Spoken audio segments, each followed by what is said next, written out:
하나님 그래서 그 아이가 이 땅에 태어남으로부터 하나님의 사랑을 입게 하여 주시고 또 이 땅의 모든 삶들을 살아갈 때 하나님께서 부어주시는 귀한 복들을 충만히 받는 귀한 자녀로 자라게 하여 주시옵소서. 하나님 또한 이 시간 하나님께 우리의 마음과 정성을 다해 예배를 드립니다. 하나님 이 예배 받아주시고 하나님께서 준비하신 풍성한 은혜로 이곳에 함께한 모든 주의 자녀들에게 채워주셔서 하나님은 찾아 나올 때마다 하나님께서 귀한 은혜를 주셨다는 귀한 고백들이 일어나게 하여 주시옵소서. 예수님의 이름으로 기도합니다. 하나님 말씀 보겠습니다. 하나님 말씀은 요한계시록 6장입니다.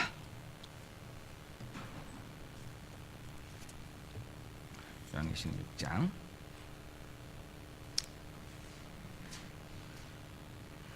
신약성경 443쪽에 있습니다. 내가 봄에 어린 양이 7인 중에 하나를 떼시는데 그때 내가 들으니 내 생물 중에 하나가 우레소리같이 말하되 오라 하기로 이에 내가 보니 흰 말이 있는데 그 탄자가 활을 가졌고 면류관을 받고 나아가서 이기고 또 이기려고 하더라. 둘째 인을 떼실 때 내가 들으니 둘째 생물이 말하되 오라 하니 이에 다른 붉은 말이 나오더라. 그 탄자가 허락을 받아 땅에서 화평을 제하여 버리며 서로 죽이게 하고 또 큰 칼을 받았더라.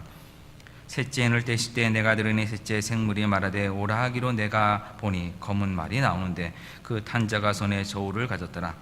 내가 네 생물 사이에서 나는 듯한 음성을 들으니 이르되 한 데나리온의 밀 한 대요 한 데나리온의 보리 속대로다. 또 감람류와 포도주는 해치지 말라 하더라. 넷째 인을 떼실 때 내가 넷째 생물의 음성을 들으니 말하되 오라 하기로 내가 보매 청황색 말이 나오는데 그 탄자의 이름은 사망이니 음부가 그들을 따르더라. 그들이 땅 4분의 1의 권세를 얻어 검과 흉년과 사망과 땅의 짐승들로서 죽이더라. 다섯째 인을 떼실 때 내가 보니 하나님 말씀과 그들이 가진 증거로 말미암아 죽임을 당한 영혼들이 제단 아래에 있어 큰 소리로 불러 이르되 거룩하고 참되신 대주제여 땅에 거하는 자들을 심판하여 우리 피를 갚아주지 아니하시기를 어느 때까지 하시려 하나이까 하니 각각 그들에게 흰 두루마리를 주시며 이르시되 아직 잠시 동안 시대에 그들의 동무 종들과 형제들도 자기처럼 죽임을 당하여 그 수가 자기까지 하라 하시더라. 내가 보니 여섯째 인을 떼실 때에 큰 지진이 나며 해가 검은 털로 짠 상복같이 검어지고 달은 온통 피같이 되며 하늘의 별들이 무화과 나무가 태풍에 흔들려 설익은 열매가 떨어지는 것 같이 땅에 떨어지며 하늘은 두루마리가 말리는 것 같이 떠나가고 각 산과 섬이 제자리에서 옮겨지며 땅의 임금들과 왕족들과 장군들과 부자들과 강한 자들과 모든 종과 자연이 굴과 산들의 바위 틈에 숨어 산들과 바위에게 말하되 우리에 떨어져 보좌에 앉으신 이의 얼굴에서와 그 어린 양의 진노에서 우리를 가리라. 그들의 진노의 큰 날이 이르렀으니 누가 능히 서리요 하더라. 아멘. 네, 우리 요한계시록 6장은 7인을 이제 드디어 떼는 말씀이 나옵니다. 우리가 요한계시록 지금 앞에서 1장부터 2장, 3장, 4장, 5장, 6장이 사실은 계속 이렇게 연결되고 있다는 것을 여러분들이 좀 아셔야 합니다. 우리가 요한계시록 3장의 마지막 라오디게아 교회할 때 하나님의 보좌 앞에 나아가는 우리들의 그 신실한 자들의 그 상급이 약속되어 있는 것을 우리가 확인받았습니다. 그래서 4장에서는 그 하나님의 보좌가 어떤 곳인가 하는 것을, 그래서 하늘에 있는 하나님의 보좌가 어떤 곳인가 하는 것을 드러내는데 요한계시록 4장이 된 것이고, 그 4장에서 이제 5장으로 넘어갈 때는 바로 그 보좌 옆에 오른편에 계신 바로 예수 그리스도가 누구신가에 대해서, 그리고 하나님께서 이 땅에 고통받고 있는 그리스도인들을 어떻게 신원하시는지에 대해서 말씀하시는 때 바로 이 두루마리라고 하는 것, 안팎이 다 쓰여진, 그래서 새롭게 더 쓸 것도 없는 이 두루마리가 7개의 인으로서 도장으로서 봉해져 있었는데 이것을 뗄 자가 없기 때문에 요한이 울었습니다. 왜냐하면 하나님의 자녀들이 고통받는 것을 신원받지 못하겠다고 생각했기 때문입니다. 그때 바로 그것을 뗄 자가 누군가 하면 바로 예수 그리스도만이 오히려 유일하게 그걸 뗄 수 있는 유일하신 분이시다, 합당하신 분이시다, 자격이 있으신 분이시다라는 것을 요한계시록 5장에서 말씀했습니다. 근데 그 요한계시록 5장에는 예수님의 모습은 유다 지파의 사자라고 했습니다. 사자는 우리가 말하는 동물의 왕입니다. 승리를 선포하고 정복자를 뜻하는 것입니다. 그런데 그 뒤에 사자라고 했기 때문에 뒤를 돌아봤는데 사자가 아니라 어린 양이 있었습니다. 또 그 어린 양은 이미 죽임을 당한 모습이었다라고 했습니다. 당한 모습이었다는 것은 뭐냐면 이제는 죽음에서 부활해서 계시는 바로 예수 그리스도를 뜻하는 것입니다. 이것은 예수님의 승리가 정복자로서 무력으로서의 승리가 아니라 우리를 위해서 우리 죄값을 대신 치르시기 위해서 십자가에서 희생당하신 바로 그 대속의 죽음을 통해서 예수님이 승리를 선포하셨음을 말씀한다. 그래서 예수님의 십자가만이 그 7개의 인을 뗄 수 있는 유일한 자격이 된다는 것을 요한계시록 5장에서 말씀한 겁니다. 이제 요한계시록 6장에서는 그렇다면 이제 예수님께서 그 합당한 자격을 가지시고 7인을 하나하나 떼가는 7번을 떼가는 그 말씀이 지금 요한계시록 6장에 나옵니다. 그러면 요한계시록 6장에서 말씀하고자 하는 가장 큰 뜻은 무엇이겠습니까? 7인을 하나하나 뗄 때마다 어떤 일이 일어나고 어떤 고통과 어떤 고난과 어떤 심판이 일어난다는 것보다도 더 중요한 것이 무엇이냐면 그 심판이 바로 예수 그리스도를 통해서 이루어진다는 사실입니다. 예수님이 뛰셔야지만 그 일들이 일어납니다. 예수님이 두루마리에 있는 그 인들을 하나하나 뛰셔야지만 이 땅에 심판이 일어나는 것입니다.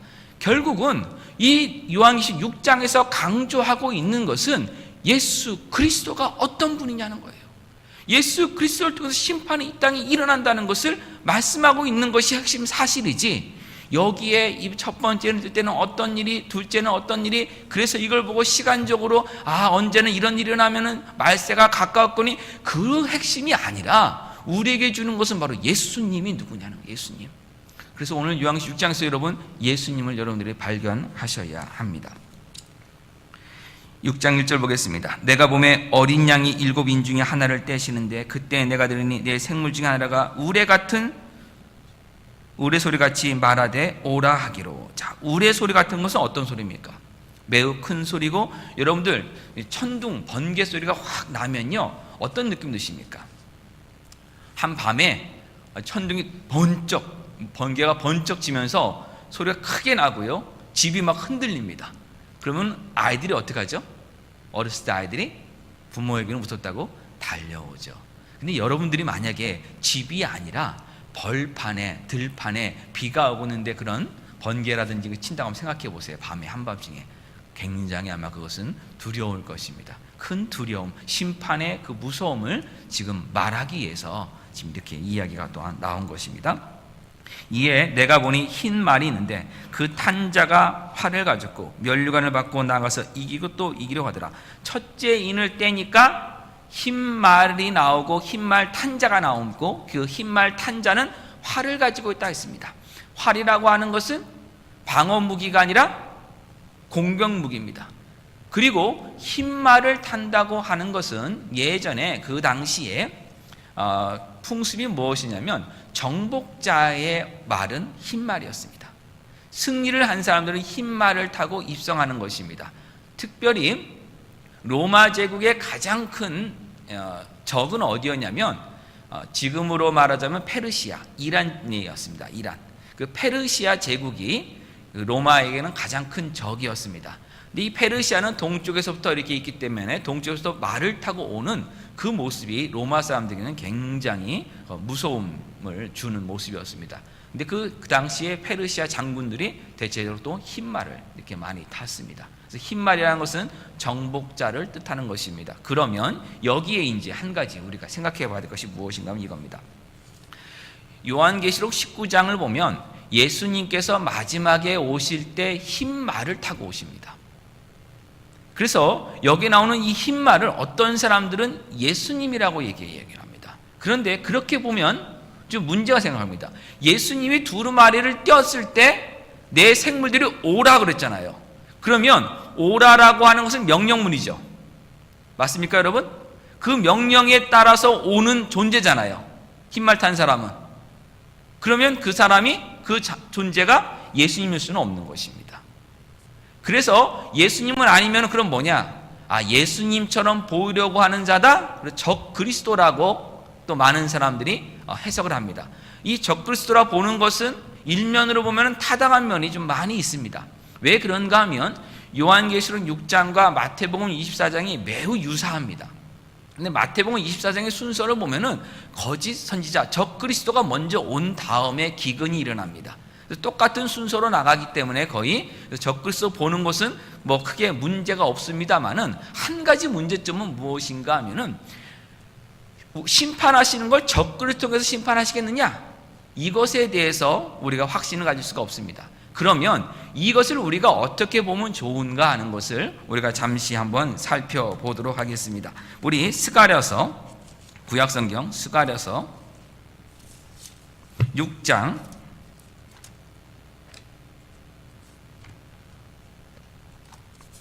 '요한계시록을 공부할 때는 성경을 거의 안 보던 부분에서 많이 봐야 됩니다. 스가랴서 6장, 구약성경 1502쪽입니다. 1502쪽 스가랴 6장 1절. 내가 또 눈을 들어본즉 내 병거가 두 산 사이에서 나오는데 그 산은 구리산이더라. 첫째 병거는 붉은 말이, 둘째 병거는 검은 말이, 셋째 병거는 흰 말들이, 넷째 병거는 어루지고 건장한 말들이 메었는지라. 내가 내게 말하는 천사에게 물으되 내지여 이것들이 무엇이니까니. 그러니까 이 네 말들이 무엇이니까 하니 천사가 대답하여 이르되 이는 하늘의 네 바람인데, 이 바람은 뭐냐면 부는 바람입니다. 윈드라고 하는 부는 바람입니다. 온 세상의 주 앞에 서 있다가 나가는 것이라 하더라. 검은 말은 북쪽 땅으로 가고 흰 말은 그 뒤를 따르고 오른지 말은 남쪽 땅으로 나가고 건장한 말은 나가서 땅에 두루 다니고자 하니 그가 이르되 너희는 여기서 나가서 땅에 두루 다니라 하며 그 땅에 두루 다니더라. 그가 내게 와서 외쳐 말하여 이르되 북쪽으로 나간 자들이 북쪽에서 내 영을 쉬게 하였느니라 하더라. 그러면 이 스가랴에 나오는 이 네 말은 결국 네 바람인데, 이 바람이 하는 일이 뭐냐면 동서남북을 다 휩쓸어 버리는 겁니다. 하나님의 심판이 이 네 바람처럼 싹 쓸어오는 그런 심판으로 임하신다는 것을 뜻하는 것이 네 말들이라고 하는 것으로 예언서에서 표현되어 있는 것입니다. 또한 마태복음 24장에서도 사방에서 온다 했습니다. 근데 우리말은 사방이지만은 원문은 네 바람에서 온다는 겁니다. 쓸어버리는 그 심판을 뜻하는 겁니다. 여기만 있는 것이 아니라 구약성서의 여러 군데에 있어서 이 네 말들은 다 이렇게 하나님께서 이 땅을 심판하시는 몰아오는 그것을 이야기하는 겁니다. 여러분, 전 세계적으로 가장 강대했던 나라, 가장 넓은 땅을 정복했던 나라가 어디입니까? 역사상, 인류 역사상 징기스칸의 몽고 제국입니다. 징기스칸의 몽고 제국이 어디까지 갔습니까? 거의 헝가리까지 갔습니다. 그렇죠? 중앙아시아를 넘어서 중동을 넘어서 옛날 그 지금 러시아 지역까지 다 넘어서서 헝가리까지 갔습니다. 근데 그 몽고군이 올 때 뭘 타고 왔냐면 말을 타고 왔습니다. 그렇죠? 기만민족이니까요. 말을 타고 확 오다 보면은 그 모습이 굉장히 공포스럽습니다. 그 당시에 말이 한꺼번에 오는 것은 굉장한 이 뭐라 그럴까요? 힘을 뜻하는 것이었고 강한 군대를 뜻하는 것이었습니다. 즉 하나님께서도 이 네 말을 통해서 다 휩쓸어 버리는 그 심판을 상징하기 위해서 이 네 말들을 지금 사용한 것입니다. 요한계시록으로 돌아가서 우리 7장 1절로 한번 보겠습니다. 일곱째 인이 떼기 전인데요, 이르에 내가 내 천사가 땅 내 모퉁이에 선 것을 보니 땅의 사방의 바람을 붙잡아 바람으로 하여금 땅에나 바다에나 또 각종 나무에 불지 못하게 하더라. 또 보면 다른 데서 살아계신 하나님의 인을 가지고 해던 데서 올라와서 땅과 바다를 해롭게 할 권세를 받은 내 천사를 향하여 큰 소리로 외쳤다 그랬습니다. 이 바람이 결국 내 말이 내 바람과 지금 같다는 것입니다. 실질적으로는요. 그래서 결국 상징하는 것은 뭐냐면 내 말은 구체적으로 이 말이 어떻고 이게 누굴 뜻하고 적그리스도냐 그리스도냐 이런 걸 따지기 전에 내 말의 뜻은, 네 가지 말의 뜻은 하나님께서 전체를 다 없애시는 그 장엄한 심판을 위해 사용하시는 도구다 정도로만 이해하시면 충분한 것입니다. 그래서 결국 첫 번째 인을 띄실 때에 흰말 정복자인이 왔다는 것은 예수님께서 이기시는 분이시다. 예수님을 통해서 심판은 예수님이 이기심을 뜻하는 것이라는 것을 나타내는 것입니다. 6장 3절 둘째 인을 떼실 때 내가 들으니 둘째 생물이 말하되 오라 하니 이에 다른 붉은 말이 나온지라. 앞에서 우레스가 그래서 붉은 말이 나왔습니다. 근데 붉은 말은 뭐냐면 땅에서 화평을 제하여 버리며 서로 죽이게 하고 또 큰 칼을 받았더라. 붉은 말이 오자 이 땅에서 뭐가 사라지냐면 화평이 사라진다. 평화가 사라지는 겁니다. 평화 사라지고 서로 죽이는 전쟁이 일어나게 되는 것입니다. 자, 그러면 이것이 마지막 말세라고 하는 예수님 다시 오실 그때만 일어나는 일이냐, 재림할 때만 일어나는 일이냐, 아니면 지금도 여러분 이것이 일어나고 있습니까? 지금도 이 일이 일어나고 있죠. 그리고 이 요한계시로 쓰여진 그 당시에도 이 일은 일어나고 있습니다. 예수님께서 이 땅에 예수님이 태어날 때 뭐냐면 하늘에는 영광이지만 이 땅에서는 하나님의 기뻐하심 입은 자들에게는 뭐입니까? 이게 평화입니다. 그렇죠? 예수님 오신 게 평화입니다. 그런데 예수님은 공생의 가운데 뭐라 했냐면 내가 평화를 주러 왔다고 너희가 생각하지 말아라는 것입니다. 예수님의 오심을 통해서 결국 뭐가 이루어집니까? 예수 믿는 자와 믿지 않는 자 간에 분리가 일어납니다. 결국 분쟁이 일어납니다. 예수님이 이 땅에 오심을 통해서 결국 이 땅에서 하나님의 사람과 그렇지 않은 사람 간에 대결이 일어나는 것입니다. 화평은 사실은 사라진 겁니다. 그래서 지금 이 시기도 예수 그리스도로부터 오는 어떤 우리가 평화만을 이야기하는데 사실은 진정한 평화는 하나님 나라가 이 땅에 완전히 이루어질 때 일어나는 것이고 지금은 사실은 거짓 평화밖에 없습니다. 믿지 않는 사람과 믿는 사람들 간의 그 갈등은요, 여러분 어떻게 해결할 방법이 없습니다. 주님 오시기 전까지는. 그래서 어떻게 보자면 우리가 평화 얘기하는 것이 사실은 잘못된 겁니다. 우리는 이 땅에 죄됨을 선포하는 사람들입니다.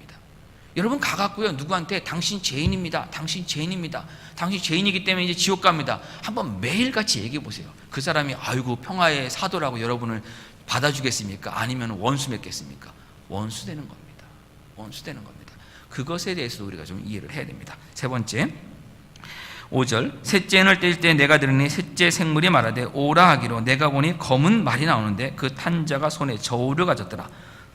내가 네 생물 사이에서 나누는 듯한 음성을 들으니 이르되 한 데나리온은 성인 남자가 하루 일하는 일당입니다. 하루 일해서 버는 그 일당을 가지고 밀 한 대를 사고 또는 보리 석 대를 산다고 했습니다. 자, 한 대라고 하는 것이 영어 성경에는 뭐라고 되냐면 쿼트라고 되어 있어요. 쿼트. 자, 우리 한번 질문 드릴게요, 여러분. 우리가 맨날 이제 키로 같은 것만 많이 이해를 하는데 부필이요. 1쿼트면은 어느 정도 되는 줄 아세요, 여러분? 우리 보통 커피 먹거나 차 마시는 그 스티로폼 컵 있지 않습니까? 그 컵에 이렇게 보면 그게 이중입니다. 뭐가 이중이냐면 그 윗부분 있죠, 윗부분이 약간 볼록하게 튀어나와 있고 밑에 살짝 들어가 있습니다. 그렇죠? 그래서 그 볼록한 데까지는 안 오게 해야지만 먹을 때 편합니다. 그 볼록한 데까지 오기 직전까지가 얼마냐면 8온스입니다. 8온스. 그거를 한 컵이라고 얘기를 합니다. 한 컵. 그 한 컵이 8온스인데 네 컵이 1쿼터입니다. 그러면 밀을 그만큼 4컵이면은 하루 벌어서 많이 버는 거예요, 적게 버는 거예요? 많이 사는 거, 적게 사는 거예요? 하루 성인 남자가 열심히 일했는데 밀을 8온스 컵으로 4컵만 살 수 있다 그러면은 어떤 겁니까? 힘든 거죠. 먹고 살기 힘든 겁니다. 그렇죠? 자, 그럼 가족이 있다고 칩시다. 어린아이가 있고 나이 든 사람이 있고 또 여인이 있습니다. 그러면은 그 밀 4컵으로 온 가족이 하루 먹을 수 있습니까? 죽 써 먹어야 되는 거죠. 힘든 거죠. 그러면 밀보다 싼 보리는 석대라고 그랬어요. 보리는 석대. 보리가 되면은 12컵이 되는 겁니다. 그렇죠? 그러니까 보리로서는 간신하게 어떻게 먹을 수가 있지만 실질적으로는 아무것도 할 수 없는 겁니다. 하루 벌어서 그냥 그것만 먹을 수 있는 것이 어떤 다른 것들을 살 수가 없어요. 옷을 살 수도 없습니다. 집을 살 수도 없습니다. 뭐 요즘 말로 유틸리티비를 낼 수도 없어요. 자동차는 몰 수도 없어요. 아무것도 못하고 그냥 하루 벌으면은 그만큼만 갖고 와서 집에서 죽 써먹는 정도밖에 안 된다는 거예요. 그 말은 뭡니까? 엄청난 기근이 온다는 것을 지금 이야기하고 있는 겁니다. 큰 흉년이 와서 어떤 경제적인 인플레가 일어나는 것 같은 일들이 마지막 때 일어날 것이다.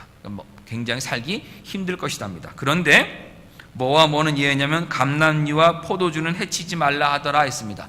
감람류는 올리브 기름이고요. 포도주는 우리가 다 아는 포도주입니다. 와인입니다. 근데 그거는 왜 해치지 말라 그랬을까요? 한번 생각해 보세요, 여러분.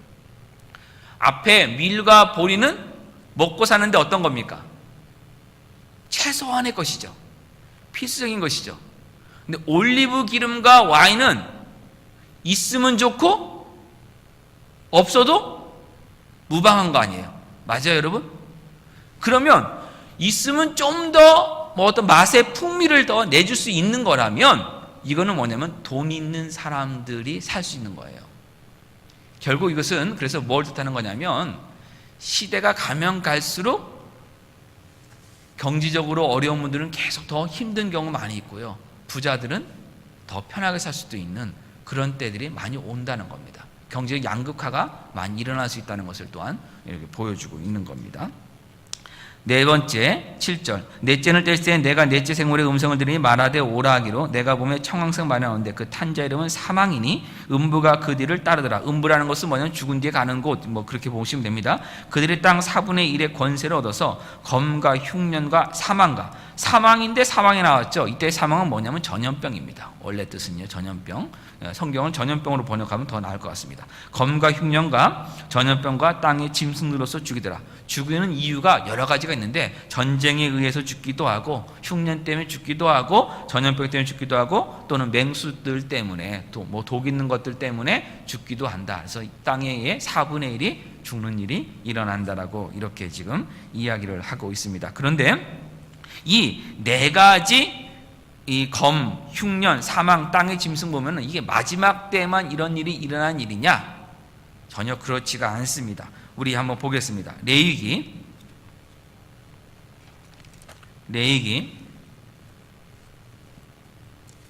구약 성경입니다.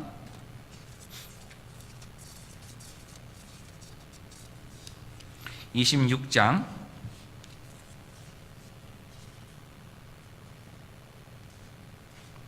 208쪽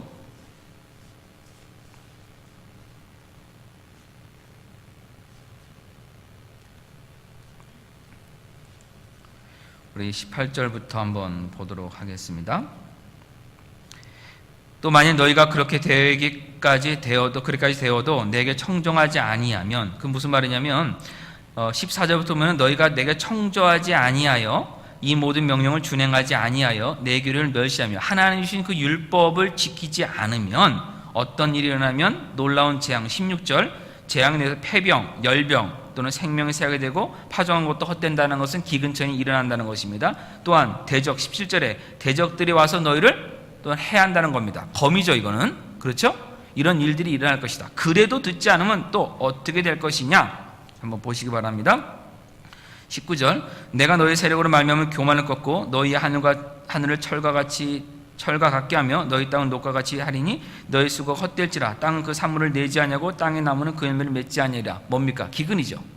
흉년입니다.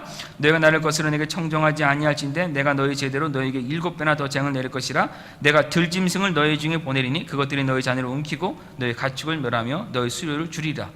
맹수에 의한 죽음을, 해를 의미합니다. 23절 이런 일을 당하도 너희가 내게로 돌아오지 아니하고 내게 대항할진대 나도 너희에게 대항하여 너희 죄로 말미암아 너희를 7배나 더 치리라. 내가 칼을 너희에게로 가져다가, 칼, 검이 나왔습니다.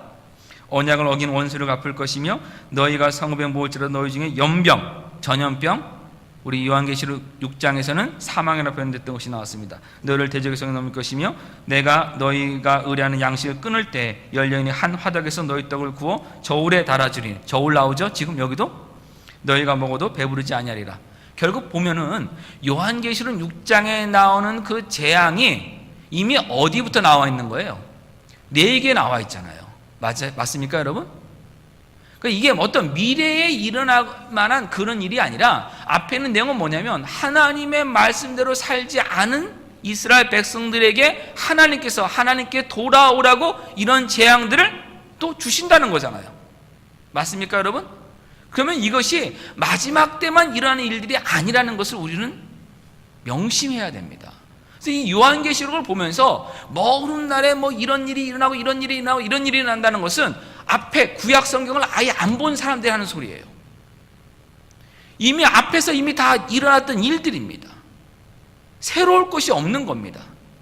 그것을 우리가 분명히 기억하면서 요한계시록을 읽어가야 합니다. 그 외에도 예레미야나 에스겔에도 계속해서 이런 이야기가 나옵니다. 이것은 다 모두가 이스라엘을 괴롭혔던 그 많은 국가들을 향해서도 했던 하나님의 심판을 뜻할 때도 이것을 했습니다.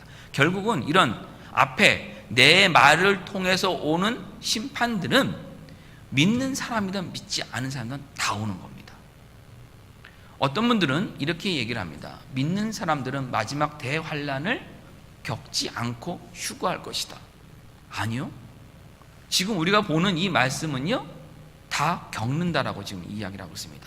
그것을 우리가 또 한번 확인해 보겠습니다. 6장 9절, 계시록 6장 9절. 다섯째 인을 떼실 때 내가 보니 하나님의 말씀과 저희의 가진 증거를 인하여 죽임을 당한 영혼들, 누굽니까? 하나님 말씀과 저희의 가진 증거를 인하여 죽임을 당한 영혼들이 누굽니까? 우리가 뭐라고 그래요, 이 사람들을? 순교자들이잖아요.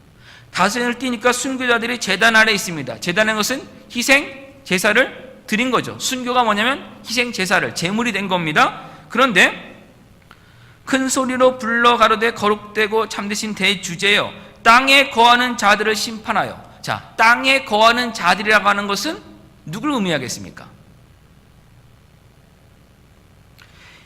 지금 이 본 것이 어디서 본 거예요? 이 본 것이 하늘에서 본 거죠. 그러면 하나님 말씀으로 인해서 증거로 해서 순교를 당한 영혼들은 현재 위치가 어디예요? 제단이 어느 제단이에요? 이 땅에 있는 제단이에요? 하늘 제단이에요? 하나님 보좌 앞에 있는 제단이죠. 맞습니까, 여러분? 그 제단 앞에 순교자들의 영혼이 있는 거죠, 지금. 그렇죠? 그럼 땅에 있는 자들은 누구를 뜻하겠습니까? 그들을 박해한 사람들이고 예수님을 믿지 않은 사람들이죠. 맞습니까?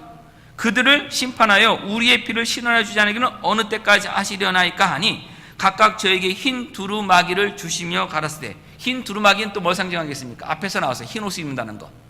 타협하지 않는 사람들, 끝까지 신실하게 말씀을 지킨 사람들, 복음을 붙든 사람들, 이 세상과 타협하지 않고 영적인 순교를 지킨 사람들을 뜻하는 것이 뭐냐면 흰 두루마기를 입는 것입니다. 가라사대 아직 잠시 동안 시대 저희 동무종들과 형제들도 자기처럼 죽임을 받아 그 수가 차기까지 하라 하시더라. 자, 이거 잘 보세요. 순교자들이 하나님 언제까지 참으시겠습니까? 빨리 좀 해주십시오라고 얘기한 거예요. 그렇다면 그 앞에 일어났던 일들은 누구에게도 지금 해당되고 있는 거예요. 믿는 사람들에게도 계속 지금 그 어려움들이 있는 거죠. 있으니까 순교자들이 하나님 우리 좀 신원해달라고 얘기를 합니다. 원수를 갚아달라고 얘기합니다. 그러면 어떻게 해야 돼? 정상일 것 같습니까, 여러분? 하나님이 그래 이제부터는 확실하게 보여주겠다 해야 되는데, 참 우리 하나님 우리를 위로하시는 방식이 이렇습니다. 뭐라고 하냐면은 저희 동무들, 너희들의 동무들, 너 같이 신앙생활하는 사람들과 너희 형제들도 너희들처럼 죽임을 받아서 그 수가 차기까지 좀 잠깐 쉬고 있어라. 이게 무슨 말입니까? 순교자의 숫자가 될 때까지, 순교자의 피가 모일 때까지 계속해서 이 땅에 그리스도인들에 대한 박해는 계속 될 것이다 라고 얘기한 거예요. 이게 하나님 하신 말씀입니다. 자, 그러면 한번 우리가 한번 볼게요. 현재 순교자들의 위치가 어디 있다고 그랬냐면 하나님 보좌 앞에 있습니다. 그렇죠? 땅에 거하는 자들은 그들을 박해했던 사람들인데 이 땅에 있어요. 그럼 순교자들은 육신은 이미 죽었잖아요. 그러나 그 영은 어디 있습니까? 어디 있다고 그랬어요? 하늘나라에 있잖아요. 맞습니까? 근데 그 영들이 감정이 있습니까? 없습니까? 지금 생각이 있습니까? 없습니까? 하나님 억울합니다. 우리 언제까지 이렇게 있습니까? 저 박해하는 사람들을 그래서 우리를 좀 신원해 달라고, 우리 억울함 풀어달라고 하는 게 간구하는 걸 보면 지식도 있고 감정도 있고 의지도 있죠. 그럼 그 영혼이 온전한 영혼이에요, 온전하지 않은 영혼이에요? 제가 왜 이 이야기를 좀 드리냐면은, 많은 분들이 우리가 죽으면, 이 땅에서 죽으면 어떻게 생각하냐면요, 우리 육신은 이 땅에 묻히고 영혼은 어느 한 중간 지점에 가 있다가 예수님 오시면 하늘나라 간다고 생각을 해요. 그렇죠? 그렇게 많이 배웠잖아요, 많은 분들이. 예? 그리고 안 믿는 사람들은 중간 단계에 있다가 지옥으로 가고, 믿는 사람들은 중간 단계에 있다가 천국 간다고 생각을 많이들 해요. 그렇게. 근데 성경이 우리에게 지금 말씀하고 있는 건 뭐냐면, 순교자들의 영혼이 지금 현재 어디 있어요? 중간 단계에 있어요? 하나님 앞에 있어요? 하나님 앞에 있잖아요, 지금. 무슨 말씀인지 아시겠어요?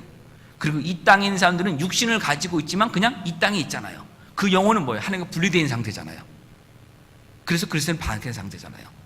그러면 이것이 왜 그들에게도 큰 위로가 될 수 있는 말씀이냐면, 순교자들이 죽은 다음에 중간에 있다가 그때가 기다리다 가는 것이 아니라 이미 그들 영혼은 주님이 앞에 있다는 사실이 그들에게는 가장 큰 위로입니다.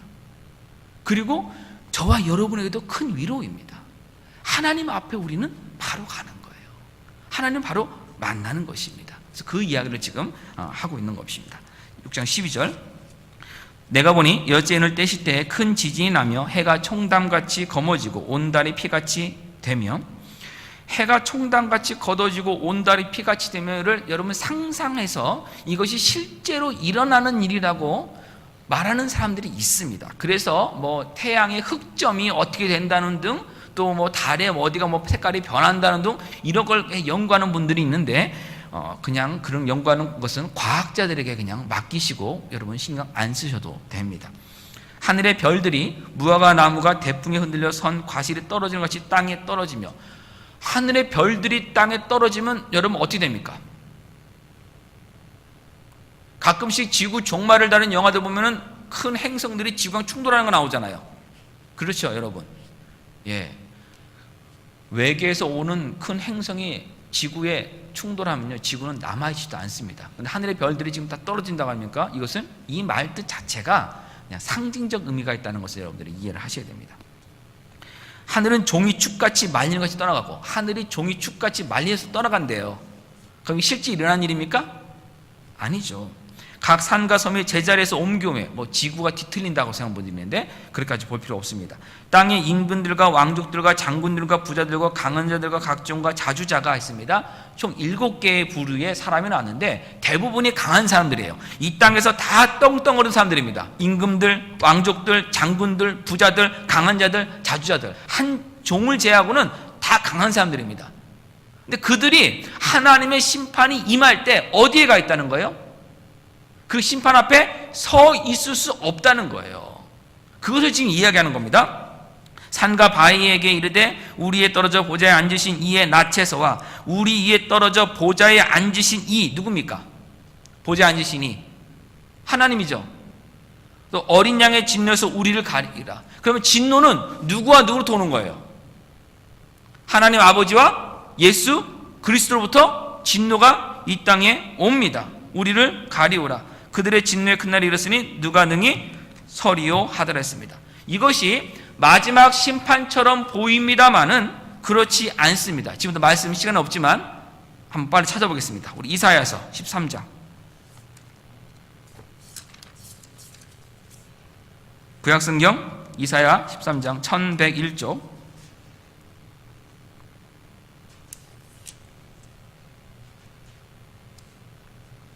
이사야 13장 1절 1101쪽 1절 아모스의 아들 이사야가 어디에 대하여 받은 경고라? 바벨론에 대해서 받은 경고입니다. 9절 보라, 여호와의 날 곧 잔혹히 분냄과 맹렬히 노하는 날이 이르러 땅을 황폐하게 하며 그 중에서 죄인들을 멸하리니 하늘의 별들과 별무리가 그 빛을 내지 아니하며 해가 돋아도 어두우며 달이 그 빛을 비치지 아니할 것이로다. 내가 세상의 악과 악인의 죄를 벌하며 교만한 자의 오만을 끊으며 강포한 자의 거만을 낮출 것이며 내가 사람을 순금보다 희소하게 하며 인생을 오빌의 금보다 희귀하게 하리로다. 그러므로 나 만군의 여호와가 분하여 맹렬히 노하는 날에 하늘을 진동시키며 땅을 흔들어 그 자리에서 떠나게 하리니 그들이 쫓긴 노루나 모는 자 없는 양같이 각기 자기 동족에게로 돌아가며 각기 본향으로 도망할 것이나. 결국은 이 앞에 나오는 그 하늘과 땅에 있는 그 징조들이 바벨론의 멸망에 대해서도 말씀하셨잖아요. 마지막 때에만 있는 것이 아니잖아요. 바벨론에 대한 멸망 때도 이렇게 완벽한 멸망이 이루어질 것이다. 하나님이 그냥 다 망하게 할 것이라는 것을 강조하게 한 표현으로 이렇게 사용한 겁니다. 또 보겠습니다. 에스겔 32장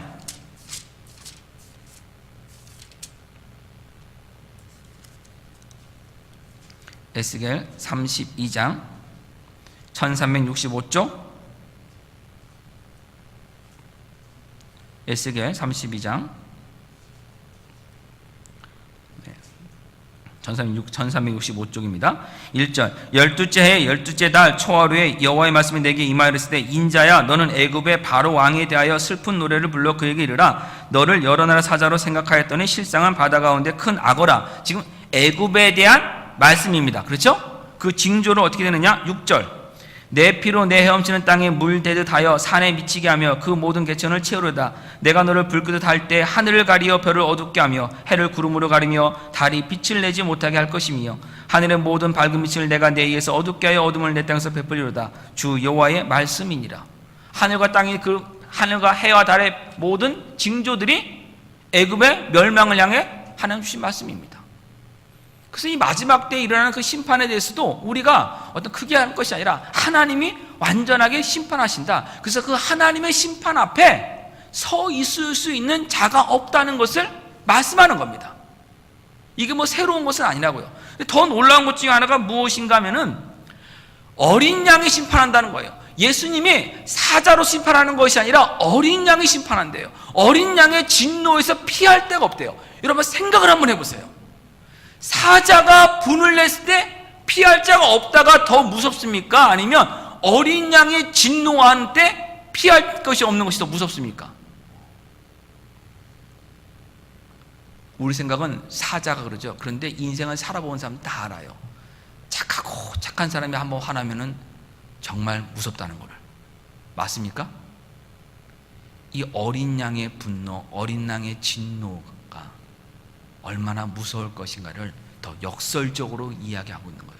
예수님의 심판이 얼마나 큰 것에 대한 것을 이렇게 보여주고 있는 겁니다. 또한요, 우리 하나는 안 보고 사도행전만 가보겠습니다. 사도행전 2장으로 한번 가보겠습니다. 사도행전 2장 16절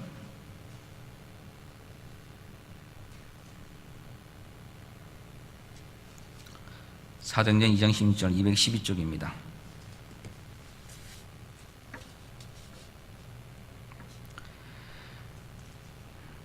이는 곧 선지자 요엘을 통하여 말씀하신 것이니 일렀을 때 요엘서 2장 30절 31절 그 말씀입니다.